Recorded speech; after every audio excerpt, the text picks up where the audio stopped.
Slides, please. Hi. Oh, brilliant. Let's do this. Can you go back to slide number 1, please? Good start. Hey, we're running 40 minutes late. I'm going to present for 4 hours. Are you okay with that? Please don't do that. Thank you. Let's do this. Let me start over. Hi, I'm Shing. Welcome to day 2. You were here yesterday. That was amazing. I find this fascinating. Shiny said to me, please do not ask questions of an Indian audience unless you want blank looks and no participation. So I'm going to ask a bunch of questions. Are you cool with that? Just kidding. If you want to hang out and understand some of the thoughts that I'm thinking about, that's my QR. I write every week about different topics. But when we think about culture and creativity, I really wanted to do a couple of things. This doesn't work. Guys, if I could get another one, that'd be amazing. Yeah, that doesn't work. Can I get another remote? And so what I think is fascinating, bingo, is this. Clearly, I've already shown you in the first 30 seconds of this presentation how life is a microdrama. How nothing that you orchestrate as right is going to happen. And that's exactly what I feel today. Because here's what's up. This is a quote by Marshall McLuhan. He's a 1930 theorist. And what I love about this is he believes there are no passengers on Spaceship Earth. We are all crew. How phenomenal is that? This is hard. As Shani already explained this morning, if you think about the options that are available to you, let's just put it down to simplicity. And I want to think about simplicity this morning with you a little bit. Like this. I love brands. I just don't like labels. And so when you're advertising, we need to think about it in a way that's different. And I have this feeling that it's better to be debated than ignored. So you may like what I get to talk about, or you may not like what I get to talk about, but for me, that's awesome, because that sparks debate. And that's why 8 billion people on planet Earth want to be debated. Criticism is something you might want to consider. I think it means caring. And a lot of people don't like to be criticized. I really don't care about it, because I'm pretty confident in who I am. I think that if you're going to criticize me, that means that you care about me enough to say something, good or bad. What I do with it is my human choice.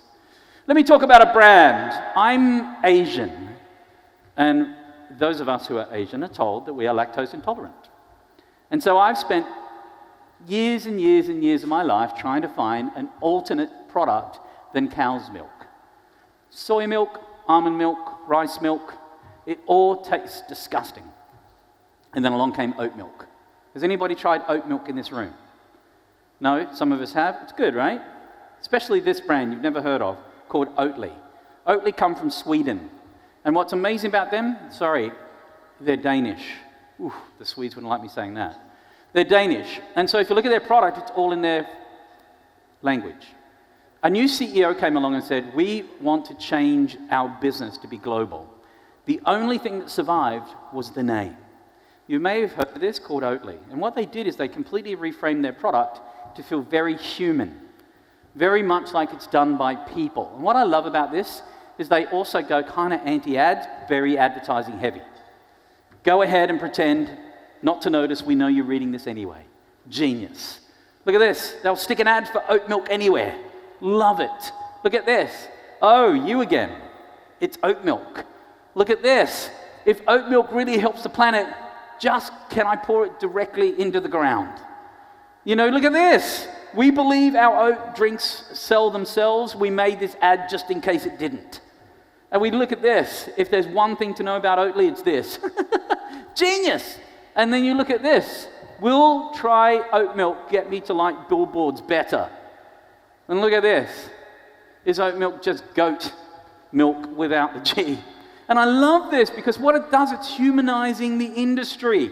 Everything, 100% more stick. I mean, it's really looking at this and thinking, how can I take a human... Look at their 3D billboard, man. They just took over a corner. Genius. And what I love, and this criticism came at them. So they have a website called fuckoatly.com. It's theirs. And it shows all the criticism about their brand. And what I love about that is they also have a very serious social component. While everybody else in the alternate milk industry and the milk industry won't talk about it, they come here and say, look at our carbon footprint. We are not making a massive indent in the planet by creating these terrible ways of carbon offsets. And so what I think this is also incredible is something else. Somebody asked me earlier this morning, which is, do I believe in advertising? Yeah, hell yeah, I did. And I do still today. Why? Because all of it is ads. And what I love about it, though, is it's got to be a great product first. And their product, as an alternate milk product, is sensational. And they also take their product and think, let's do something else with it. Instead of it just being trash, their relationship is if you open up their ice cream carton, inside there are personalized ads. That's an ad by somebody who works at Oatly that's trying to get their friend to get a boyfriend. This is the service manager of Oatly who says, I'm trying to sell this bike. Do you want to buy the thing? It's inside the ice cream container. Humanized experiences is where we're at. And then yet they come back and say, hey, milk industry, get a grip. Love this. And then this happened, COVID. They came out and said, look, don't be that person that buys 10 cartons of Oatly. Buy 2. There's always going to be enough, but there won't be enough if you keep on buying this thing. So let's share the wealth, as it were. And it's human in every detail. And this is important because in 2017, it was available in 650 stores globally. That's it. They targeted the right person who should be that right product. So stay with me. Yesterday, I talked about archetypes. Their archetype was a barista. Why? The barista is the person that makes the latte art. So they targeted that person to say, this performs like cow's milk. Because it performs like cow's milk, we're giving you an alternate that gives you an incredible feeling, an incredible experience. Leads with the product first, and now they're in thousands of stores. And so this is where it becomes interesting. I love brands that have a memory. Could I make sure we have volume, please? If nothing else works, let me make sure that works. I remember my first ad. I grew up in Australia, like Nick, who's going to present next. He's absolutely awesome, so hang out. But here's what's incredible about brand memory. I didn't have a TV. I wasn't like Nick, not fancy. And so what happened to me when I grew up, I first remember my brand memory was this. Listen to this. Good so far? Just kidding. Is it going to come? Can I have volume? Apparently not. Australia, what's your favourite sport? Football. Snack? Pies. Animal? Kangaroos. And what's your favourite car, Australia? Holden. Let me see, that's football, meat pies, kangaroos and Holden cars, huh? Right. Well, you sure sound like Australia to me. We are. Well, then you better tell me again, because I just might forget. We love football, meat pies, kangaroos, and Holden cars. Football, meat pies, kangaroos. That thing was the first ad brand memory I remember. Football, meat pies, kangaroos, and Holden cars. All of those things are cultural things, except for that last piece, Holden cars. Holden cars feels like Australia to me, just like cricket probably feels like it to you. Being an Australian talking about cricket, I'm already out of my depth. I realize that. You guys won. Well done. But what I love about that also is that I have this brand placement idea. So what we're looking at, and the reason why I wanted to talk about this today, and I don't want to talk about AI with you, I want to talk about how you can think about brand connecting to humans differently. And brand placement, brand memory, brand recall is all that we care about. Whether you use AI or not, I don't care about. What I care about is how you think about brand and memory. So brand placement's important. If I said to you, can you remember how a brand was placed in a movie? I'm sure you could give me one.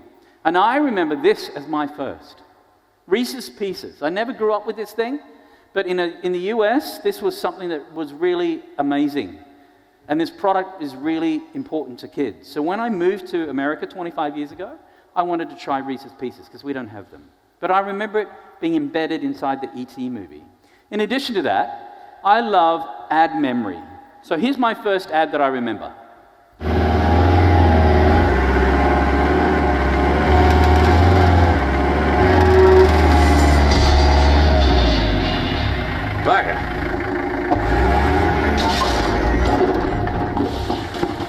Bugger me.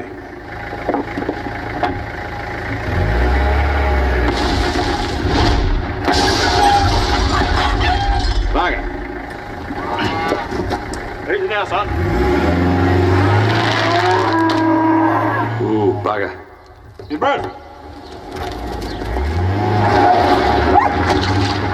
Bugger.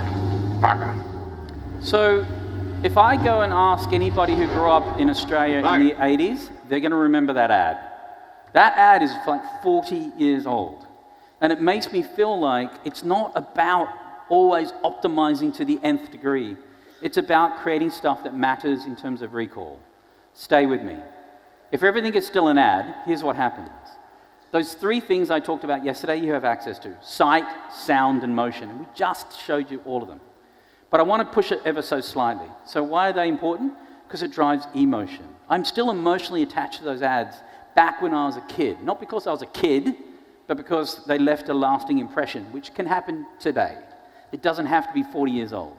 But look, let's just take one of those elements of sight. Let me show you this. If I show you this tagline, you could probably tell me what it is. Who is this? Nike. Thank you, Indian audience. That's amazing. What about this? Whose tagline is that? Skittles. You heard of that brand? What about this tagline? Have it your way. Burger King. Heard of that brand? How about this? A diamond is forever. De Beers. Thank you. Whoever's repeating that, I'm loving you, by the way. Melts in your mouth, not in your hands. M&M's.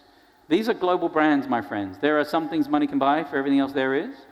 MasterCard. Oh, thank you. Hello. Now we have the finance crew in the room. Thank you. But here's what's amazing about this, my friends. The happiest place on earth is Disney, apparently. And then the original. If your grandfather didn't wear it, it wouldn't exist.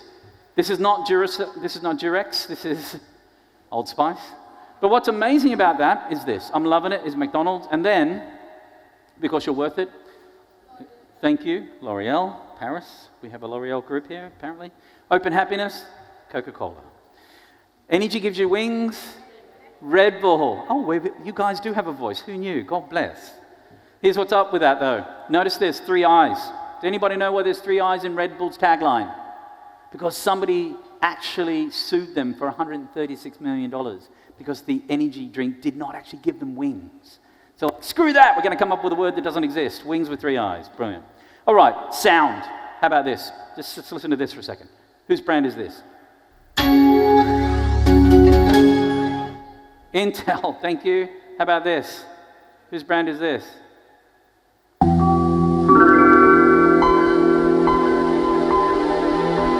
Nick? Come on, mate. Windows. 95, if you want to go retro. Feel me? How about this?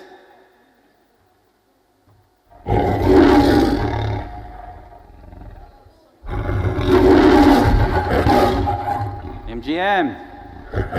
Theatre cats in the house. How about this? Nokia, close. The other Nokia, McDonald's. How about this? Ooh, and we're back. Okay, Netflix, we got that thing loud and proud. How about the visual cortex? What do you see? What else? Simpsons. It doesn't matter whether you see Legos or Simpsons, they're both right. What about this?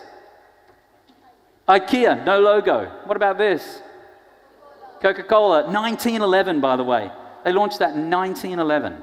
Back when your great-grandfather was plowing the yard, those guys were actually building an iconic brand. Bloody hell. Who's this? Right, wow. Who's this? Brilliant. Who's this? Oh, wow. Some of them are wearing their underpants today. God bless. How about this? Ha! How about that? Sesame Street. Well, a couple of us from Australia, apparently. It's not here. My apologies. Oh, but we know what that is. Yeah, man, we're still at that. How about this? Yay! Thank you. What's amazing about this is that the reason why we love this industry and doing what it's doing is that we're first here.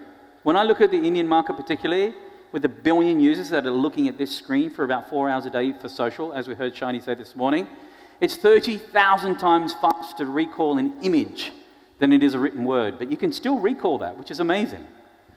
Perception, my dear friends, I believe is a reality. What do I mean by that? This. Does anybody know where this brand comes from? It looks like it would, not India, but thank you. That's very proud of you. If you look at it, it looks like it might actually be Japan. But it's not. This brand was invented by a bunch of white guys in Middle England.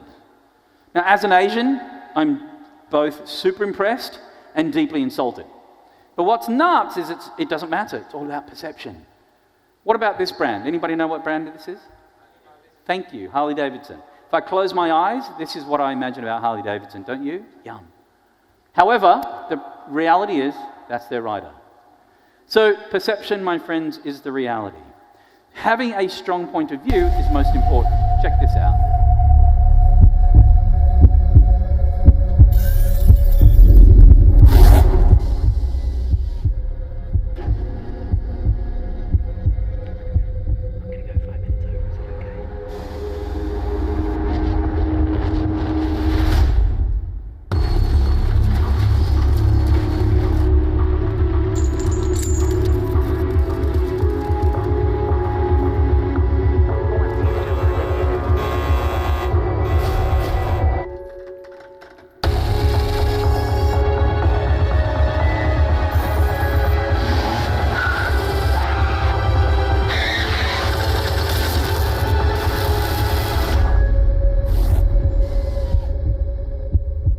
Okay.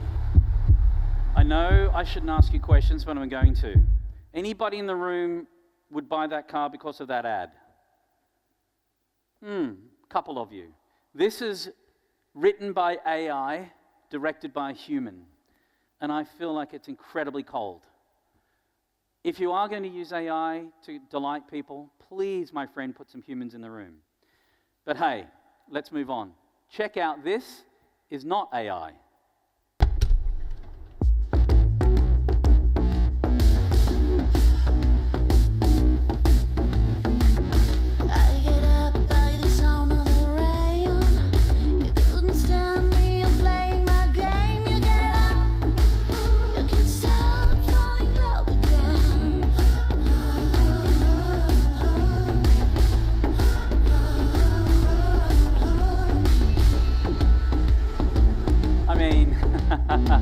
Amazing.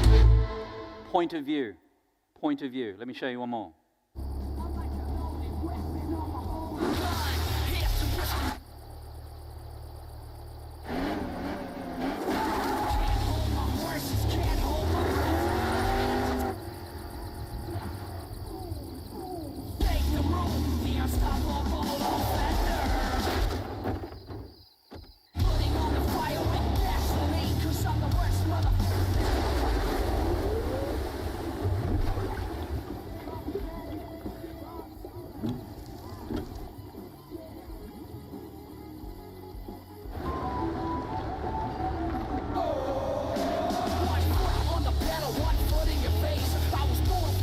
Point of view.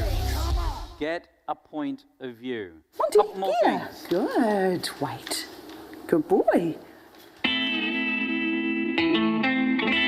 Yeah.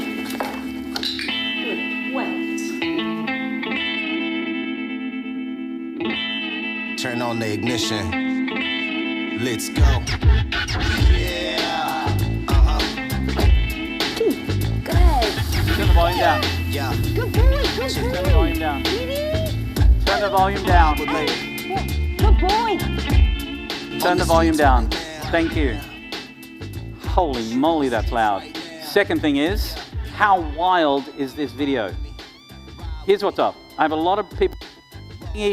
We don't have all of these hype-beast brands. We don't have these massive spends. Where does ingenuity come from? It comes from having a point of view that's different. Stay with me. This is a dog rescue company out in New Zealand. They said, we think dogs are smart enough to drive.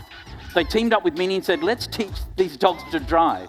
And it created what you would say in the modern vernacular is a microdrama, which back in the day was just a great video shot weirdly, just a point of view that says it's incredible. And all you want me to do is sit down and watch this bloody thing with you, because it's so good. If this was a series, we'd watch these three dogs driving around the track. This dog drives better than my mum does.